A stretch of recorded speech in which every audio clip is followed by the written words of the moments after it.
You're listening to Super, whatever the infernal thing is. Supercalifragilistic Awesome Disney Podcast. Each week, we're going to talk about three things.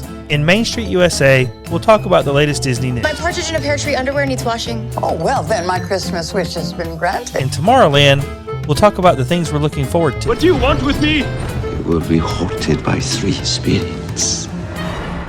I'd rather not. And World Showcase is dedicated to our favorite Disney adventures. It's Christmas Eve, a time of mystery and expectations. Who knows what might happen? So let's get this show on the road. Please stand clear of the doors. Por favor, manténganse alejado de las puertas. Hey there, everybody. This is Chris. And I'm Kelly. I'm loving these holiday season intros, but I can't know place the third that last one. No. Yeah, the Nutcracker. Oh, see, I never saw it. You never saw the Nutcracker? Never saw it.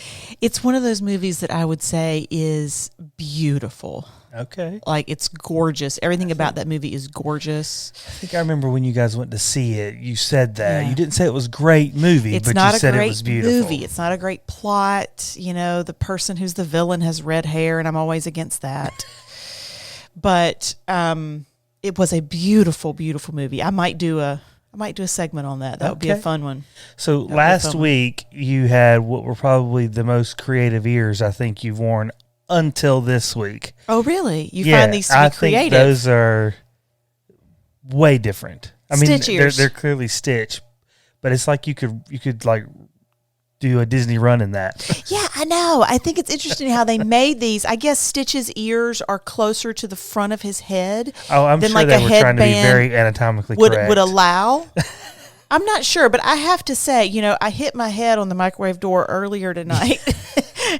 I remember. And I did not want to put a headband on. Oh, wow. And so I thought, I really hit myself hard in the back there. And I thought I'm going to put on these little thank God for these ears. Stuffy for whatever, Stitch ears. Whatever kind of and it's got this cute little tuft right in the middle. You know I love a tuft. You love bangs and I love tufts. Hair I love animals with tufts. And I enjoy your classic Mickey tee. I see you didn't decide to model the merch this week I'm doing. Yeah, I don't want to take these sweatshirts off. I'm not taking these sweatshirts off until May. They are super comfy, man. I love these sweatshirts. They are so comfy. And attractive to boot. Attractive to boot. Yes, but I also enjoy your classic Mickey tee as per usual. Thank you.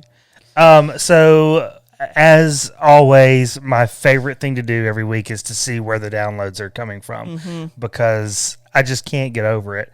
And I just am flush with gratitude every time I see that, like this week, Atlanta, Georgia, we saw some downloads from Atlanta. I'd love to believe that that's some of my friendly coworkers down there. Paradise, Nevada. Oh, that sounds like a fun place. It does sound like a good time, doesn't it? Oregon City, Oregon, which you never think about an Oregon City, Oregon. I didn't know there was one. That's great. And Fukuoka, Japan. What are the chances you got that right? I'm sure I got it right because I had the Googles pronounce it for me. Oh, well, and we know that the Googles always get it right. But look, I hope that's right because Fukuoka? Fukuoka. Yeah, if you play around with that one too much, though, it comes out not good. Much worse. I could see how that's the way we're going to go with it. I could see how that one could go sideways fairly quickly. Yeah. We had 4 downloads from Japan this week, which I thought was... From Fukuoka? All from Fukuoka? No. Spanning Japan. We are huge in Japan. 4 downloads. We are huge in Japan. Well, thanks, Japan. Yeah, absolutely. And as always... add us on the grams, on Twitter, whatever social medias you use, and we'll send you a sticker. Absolutely. Ready for Main Street? Let's do it. All right. So yesterday was Walt Disney's birthday. Yeah. That's really all the news item there for that one. It was yesterday was his birthday.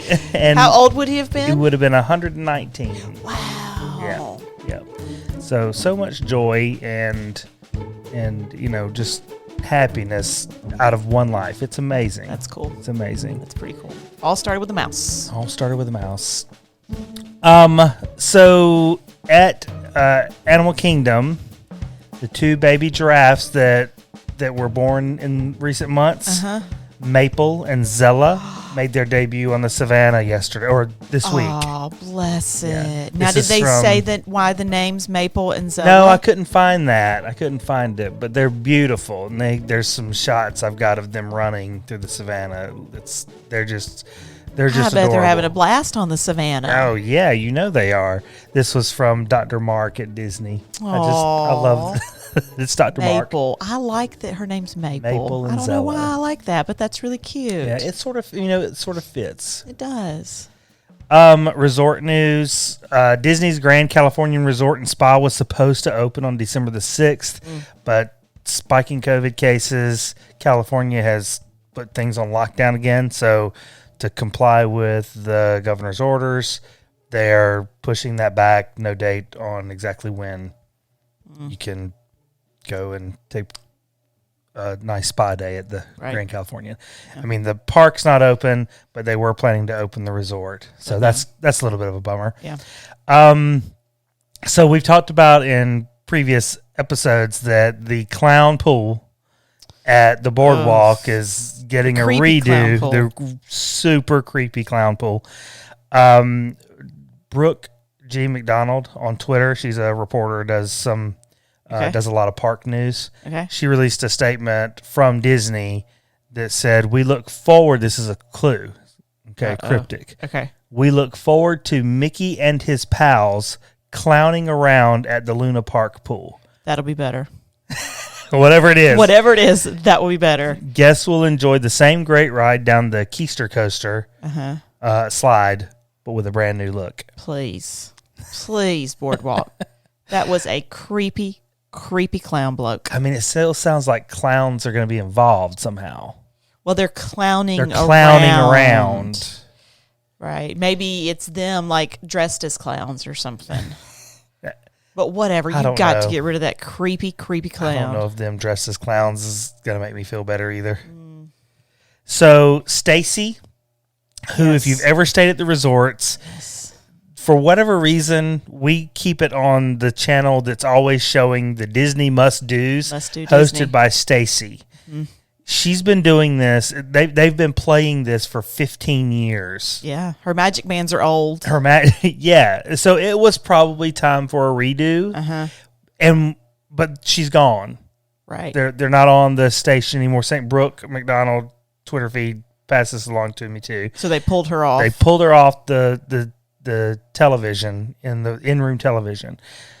But I'm really hoping that they're just redoing it. She's still in the spokesperson business, so right, because I really love Stacy. Like when we go in and turn her on, and she just like starts home. talking, it does, doesn't it? It does. feels like she's welcoming us home. it really does. I'm gonna miss her. I in a already week. miss her. I know. We're gonna be there in a week, and if I can't find her on the TV, I'm really gonna be bummed. No, I mean, And somebody really ought the to sleep send timer this to her. podcast directly to her so that she can feel the love. I know, we do love Stacy. In fact, the first time we went, you remember, I downloaded Stacy on the kids' tablets. Oh yeah, so they could see the Must Do Disney Stacy video. It was a great introduction to Disney for people who haven't been there. I love Stacy. Oh man, I love Stacy. I just hope they're redoing it. It's time. It needed to be refreshed. It was supposed to be a 1-year thing, and they've kept it on there for 14 extra years. Well, they've updated it a little bit. Like you can see different when parks have opened or Sure. things have Oh, yeah, changed, yeah, right? yeah. But yeah, I miss you, Stacy. Already, Yeah. I haven't even had a chance to miss you, and I miss you. I already miss you. So entertainment news: Radio Disney and Radio Disney Country are going to be shutting down in 2021. So yeah, I know you're not really missing. Are these serious stations? What is radio? So it started out as straight up terrestrial stations, but yeah, they're on Sirius now. Okay. Yep. Radio Disney started in 1996 as a regular terrestrial broadcast station that allowed kids to create the playlist by calling a toll-free phone number. Oh, now that's fun. Isn't that cute? That's cute. Yeah, yeah. And it significantly helped to amplify the careers of Miley Cyrus, the Jonas Brothers, Selena Gomez, Demi Lovato. Okay. Right? Yes. So, okay. I'm big following part you. in Yes. the launch of those personalities. Okay. Going down. It's 36 employees.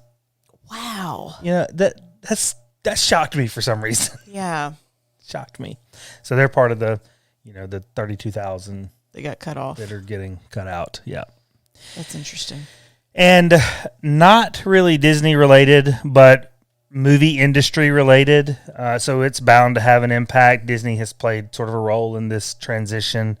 But Warner Brothers announced that every movie that they are set to release in 2021 is going to be released on HBO Max simultaneously with any theater releases. Yeah.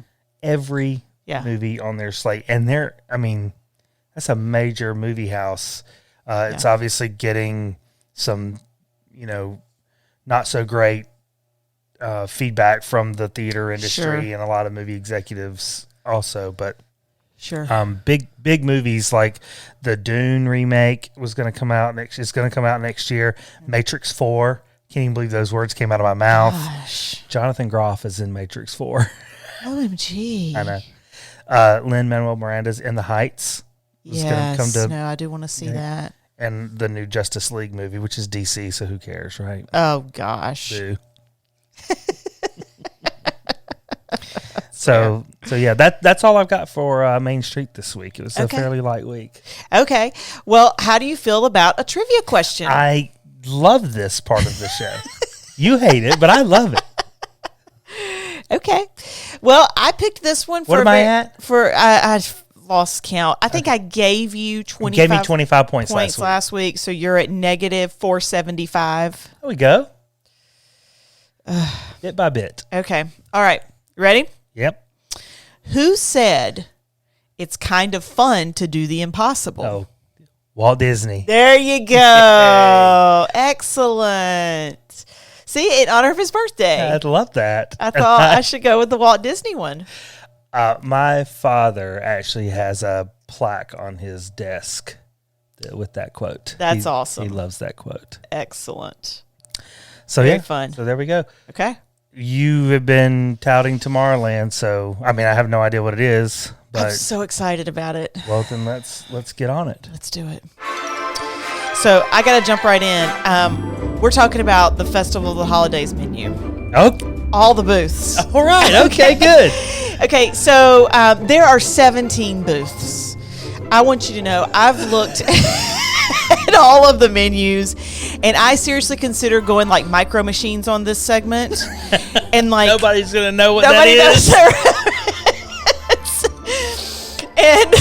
And just reading them all up. Okay. But I really wanted to give good shout out to the ones I wanted. So I have selected my top 10 booths. Okay. That I think I think 10, that's fair. Okay, let me be clear. It's the 10 that I'm the most excited about. You guys know that I am vegetarian and that I like the alcoholic beverages at Epcot. Okay. So brace yourselves because we're talking basically about desserts and vegetables. Okay. So this goes from November 27th through December 30th. Mm-hmm. I'm also intentionally skipping the cookie stroll offerings because we've got more on that at a later date coming. Sure. Okay. So my first booth is the Holiday Sweets and Treats booth. Okay. And so again, I'm not going to even talk about everything at the booths that I've selected. I'm only going to talk about what I care about at these booths. I love that there's so much that we have to narrow it down. Oh my goodness. Crazy amount of stuff. So at this booth, they have several beverages and shakes, but hello, they have a chocolate peppermint shake featuring Twinings Peppermint Cheer Tea and whipped cream vodka. We're not going to make the same mistake about the whipped cream vodka that we made last time, We're right? not. Just for the record, that's a theme. So okay. I know what that is now. We're talking about a chocolate peppermint shake with Twinings peppermint tea and whipped cream vodka. Yeah, that sounds really, really great. I think the booth has other things too. Okay. The second one is the Refreshment Outpost. Yeah, okay. They have a brown sugar stuffed pretzel with soft serve ice cream and chocolate sauce. Oh, gosh. So How about the Refreshment Outpost bringing it? That's really bringing it for Refreshment Outpost. They also have a frozen slushie in a Spike the Bee sipper cup, which I think will be kind of popular. Okay. And you can get that alcoholic or non-alcoholic. But I saw that pretzel cut open, and if you imagine like, a cheese stuffed pretzel. Right? Mm-hmm. It's kind of like a little tunnel all the way through the pretzel. Sure. Okay, so it's like, think about it as like a brown sugar paste going all the way through. It almost looked like a brown sugar, like butter. It looks good. Going. It looked good. Brown sugar paste. It looked good. This is why I'm never going to lose weight. Okay, Bavaria Holiday Kitchen. This is in Germany. Germany, sure. Now, I had this last year. And I just about ate the cardboard that it came in. Okay. I got this literally standing in the rain. The cardboard was wet. I was wet. You took me under the Germany awning where people are waiting for whatever Germany restaurant that is. Oh, yes. And I literally sat on the floor and just about drank this. This is the cheese fondue in a bread bowl with steamed veggies and potatoes. Yes, you did. That cheese fondue was amazing. Made a German spectacle of yourself. I made a German. Absolutely, that's got to be a racist statement. No, but that's I a did. Deep cut from a racist I made movie. a very huge spectacle of myself. I'm telling you, I was licking it off my fingers. I was licking it out of the little container. They give you like whole little mini carrots, not like baby carrots, but like little mini carrots with the little green tips still on. Right, I remember and you can those. you just dip in it. You just dip in it. Now here's the thing: they are generous with that fondue. They are. And it was essentially The bread is an afterthought. It was essentially my bread bowl was sitting in fondue, and there was fondue in the middle of the bread bowl. So good. They also have a Glühwein, house-made hot spiced wine. I think that would be great with my cheese fondue. I agree. Okay, next up, America's Holiday Table. They have a holiday pot pie with jackfruit. You know where I'm going with this. Mushrooms, carrots, peas, onions, and a puff pastry. This is a plant-based pot pie. Yes. Jackfruit is some kind of miracle thing. A plant-based pot pie. Look at America bringing the plant-based. There's hardly everything plant-based there. They're nothing but meat. So like Arby's. And we're talking about the actual country. There's hardly anything. Yes. I am excited about that. For you, though, honey, I picked out some stuff for you, too. Thanks. You're welcome. They also have a sweet potato casserole funnel cake at the funnel cake booth. Oh, that's strong. Now, this one I'm excited about for both of us. This is the L'Haim Holiday Kitchen. Yeah. It's between Morocco and France. For you, pastrami on rye with house-made pickles and deli mustard. This is the most adorable little pastrami sandwich you've ever seen. Well, I do love a pastrami sandwich. They also have smoked salmon potato latkes. You can get the potato latkes alone, and they're plant-based. I'm totes doing that. Okay? That's going to be Festival awesome. favorites. This is in the World Showplace. They do have some good stuff in the World Showplace. Several beverages and some other foods. But hello, frozen s'mores with the whipped cream vodka. Yeah, you I'm going to hit that booth. You had that before, Yes. and it was good. It was fantastic. Yeah, I'm but going you thought back. it was actual whipped cream. I'm going back. Holiday Hearth is also in World Showcase. And again, they've got food. But they also have a gingerbread milkshake with whipped cream vodka. A gingerbread milkshake with whipped cream vodka. Or a cocoa candy cane, which is hot cocoa with peppermint schnapps. You were literally bouncing in your seat. I'm so excited about this. Okay, next, Canada, the Yukon Holiday Kitchen. This one's for you, honey. Beef bourguignon with crushed potatoes. It looks lovely. It looks lovely. And for me, frozen coffee with Tap 357 whiskey. And you will be carrying me out of Epcot. Seriously, if we've had the other drinks you've already discussed, and then you have the whiskey. Well, I guess it depends on which direction we go when we go in. Well, I guess that's true. This one, honey, we're both going to love this, okay? The France booth. This is called Le Marché de Noël Holiday Kitchen. You're all welcome for that pronunciation. For you, honey, turkey with bacon, mushrooms and onions, and a mustard cream sauce with puffed potatoes. Oh. Now, I want you to imagine things from the France booth, right? This is, beautiful with the mustard cream sauce is little dots on your plate. Sure, it's pretty. Those puffed potatoes look like a really light hush puppy, like a tempura batter hush puppy. Oh. Yeah, you need that. I do. You really need You're that, which right. is great because I need the frozen hot chocolate martini with the Grey Goose vodka and the chocolate milk. So we can go together. We can go together to Okay. that. I love that little martini. I've had it before. It's awesome. Okay, the Sapphire Holiday Kitchen. This is in Morocco. Uh-huh. Okay. They actually have some good looking meat things. Like they have a grilled lamb kebab and a chicken drumstick with Granny Smith apple, toasted almonds, Brussels, and a Pinot Noir glaze. Oh, gosh. It's a sharp little chicken drumstick. It sounds Like, I don't really know how to describe this, but think of like a chicken leg, but then how like in fancy restaurants, they take all the stuff off of the leg part so that it's just like a little ball of meat and a bone sticking out. Frenching. You know what that's called? Alton Brown taught me. Yeah, I don't want to think about how they do that, but Okay. they are pretty when they do it. But it violates my number one rule, which is food that reminds me of the animal it once was. Sure, that's a good rule.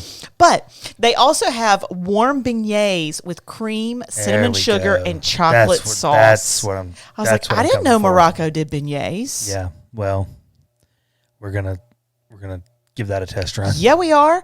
I will say that there is some really cool boba drinks in China and in Japan. You love boba.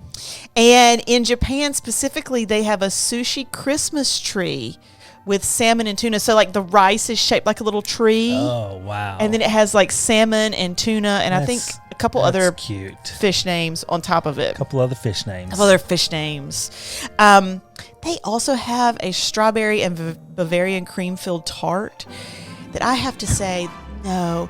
Yeah, the photo looks like, raw hamburger meat. It looks like somebody piped out raw hamburger meat into Well, that is not an enticing tart. description. I'm just saying that's what it looks like. Like, that's how big the piping is. Mm-hmm. And it's not like a perfect swirl up. It's sort of like a messy spaghetti. Well, you are not selling that one. You don't want it. I don't think we want it. Okay, it sounded great when you just called what it is, but No, but I'm going to post a picture of that one just so that people can see what I'm talking about when I Okay. say it looks like raw hamburger meat in a tart. would not be good. It does not sound good. Does not. We need to work out a plan for what we're going to eat Sounds like it. while we're there because there's some really good stuff I think Sounds you'll like like. it. I think the plan is open up the wallet. Yeah. I mean, And maybe get like a stroller. A stroller. For you. Oh gosh. Well, that was. Okay. I'm excited. I'm excited about excited. I it. can't I'm remember really which day we're excited supposed about to it. be there, but I cannot wait. Mm-hmm. And then we've got the Les Chefs de France at the end of the day. Oh, Oh, do you think they serve that chocolate martini we just carry it in with in us. the Le Chefs de we France? we just carry it in with us if they don't. All right. I'm sticking with Christmas here. Grimace. All right. Let's do it. So this is easy. I mean, it was bound to happen during the Christmas season that we talk about this. Easily top 3 experiences ever, for me at least, at Disney. Okay. This is the Candlelight Processional. Oh. Okay. Well, look, we're both at Epcot. I know. I thought about that. Yeah, Candlelight Processional. And here's what blows my mind sometimes is a friend of ours who is as big a Disney nut as we are. She told me about this. I had never been to Disney at Christmas time until we went once together. I can't believe you and Mama never went at Christmas. That's right. We never did. We went in the summertime or in maybe October during like a fall break or something, but never at Christmas. Yeah. And I can't imagine hardly going a year without going at Christmas time now. Mm-hmm. But that trip, a friend of ours said, well, you've got to do the Candlelight Processional. I had never even heard of the thing. But so this is a a mass choir, and they do a candlelight processional. So they walk in by candlelight. You get this wonderful classical concert experience, and the Christmas story is read by a celebrity guest. And it's a different choir. Like the choirs rotate, right? The choirs rotate. The guest choirs. Okay. A lot of, and then but they'll also hire. You know, we did the Voices of Liberty thing, and they'll hire people for seasonal work there also. Right. So, how long do you think they have been doing the Candlelight Processional? Well, Epcot opened in. What if I told you they do it at Disneyland also? See, now that's interesting. So, but you're talking about how long have they been doing it at Epcot? This is just how long have they been doing? Oh, just in general. How long has Disney been doing a Candlelight Processional? 30 years. Since the official first Candlelight Processional at Disneyland was in 1958. Wow. Yeah.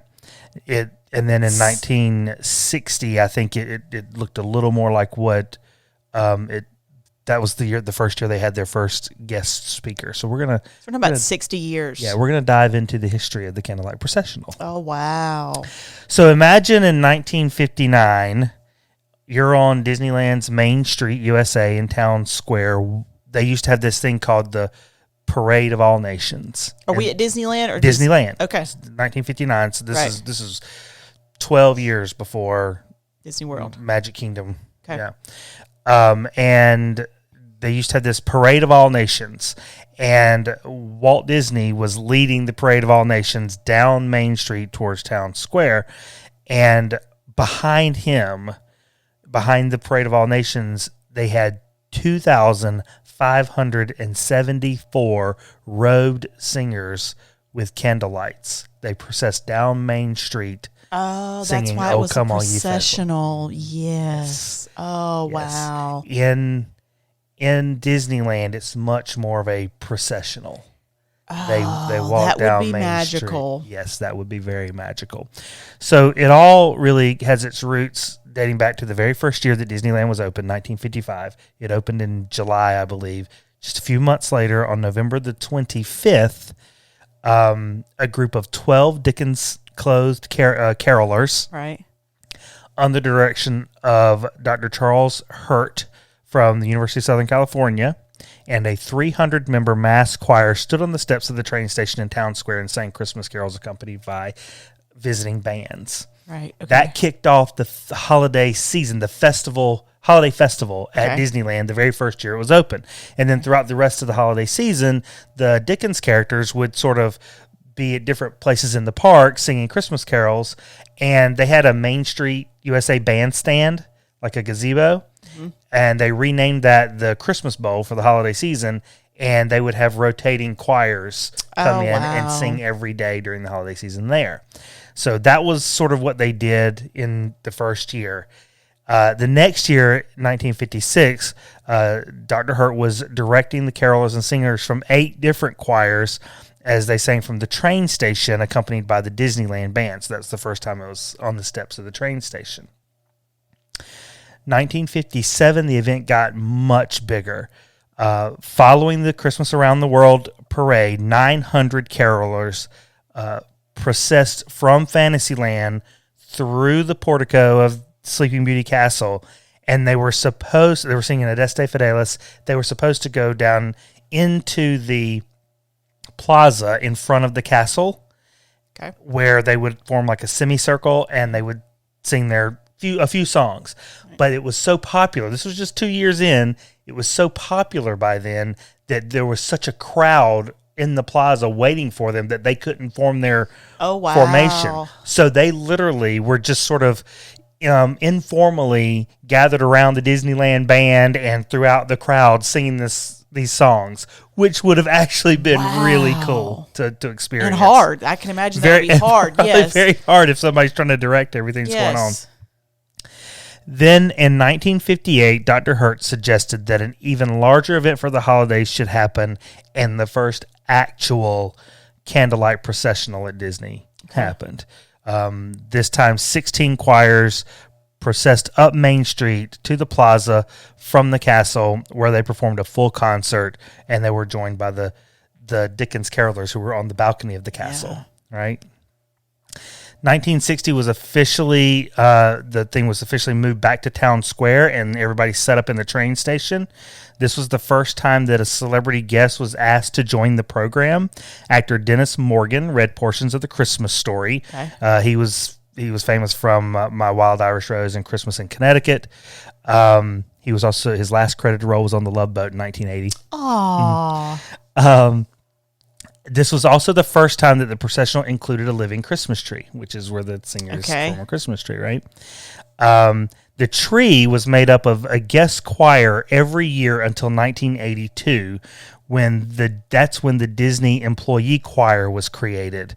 And since then, the Christmas tree is made up of Disney employees. Oh, wow. Yeah, that's cool. That is fun. When Magic Kingdom opened in 1971, it was unthinkable to leave out the Candlelight Processional, so they built it in at the Magic Kingdom, and they would perform in front of the castle. Okay.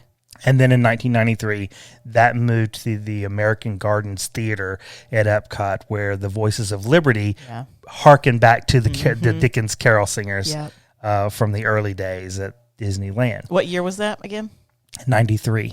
93. Wow, okay. So Epcot was 10 years old by then, or 11 years old. Yeah, okay. But so they were still doing the Candlelight Processional at Magic Kingdom until then. Right. Which would have been really cool to see. Wow, yeah. Today, the event has grown, obviously. At both locations, it's a 1,000-person mass choir, the Living Christmas Tree, the Disneyland Orchestra and Fanfare Trumpeters, which I love, a guest bell choir every night, soloists, which I believe are like the Voices of Liberty, right? Sign language interpreters, celebrity narrators, guest conductors. Yeah. I did not know there were 1,000 people in that choir. That's a lot. That's a lot of people. Man, that's a lot of people to put up there on that stage. It's a lot of people to walk through they do. Crowd. They walk through for sure. It takes a while. Yep. Guest narrators, I mean, dozens and dozens of them every year, right? Yeah. But some of the highlights, Dick Van Dyke has been a guest narrator. Oh, wow. That would be a good one. That would be fantastic. James Earl Jones, Whoopi Goldberg, who we saw Whoopi. We saw Whoopi Goldberg. More recently, Chris Pratt and Lin-Manuel Miranda have been there. Yep. We saw Susan Lucci. Of All My Children. Yes. I don't know why that's great, but I love that. And so this was cool. When I don't know if you remember when Susan Lucci did it, but she got emotional. She started crying when she was reading some of the story and then talking about what it meant to her. The actor Howard Keel, he's famous for playing Clayton Farlow in Dallas, the TV show Dallas, right? Okay. He said of his time narrating the processional, "I've never been a very religious person, but when you stand up there for all those people with that incredible chorus and orchestra beside you, it's a wonderfully moving experience. In fact, I was so moved I could hardly speak." Yeah, I can imagine that. It has to be. Yeah, it was. It is breathtakingly beautiful. It is, and like there is nothing that has gotten me into the holiday spirit like the Candlelight Processional. Yeah, no, it's something. If you ever get the opportunity to see it in person. But just in case you don't, on Thursday this past week, Disney Parks blog actually broadcast an encore performance from last year, 2019. Oh, wow. With Neil Patrick Harris. I wanted to see Neil Patrick Harris. I We were hoping he was going to be there. I did too. Well, we can watch him, and we'll pull it up sometime this week, I'm sure. The first 6 minutes or so of the broadcast, if you Google, by the way, hashtag Disney Magic Moments and then space Candlelight Processional, it'll take you right to the Disney Parks blog entry so you can watch it. First 6 minutes or so is Becky Klein, who works with Walt Disney Archives. She shares a lot of the information that I just went through of the history of the Candlelight Processional, which she just calls Candlelight, which I love. Yeah. And so yeah, she does the history of it, and then she introduces Neil Patrick Harris and 2019's Candlelight Processional. Oh, that's awesome. We need to watch that. Yeah, we do need to watch it because can't watch it live this year. That's fantastic, though. So that's our show for this week. I hope you enjoyed it.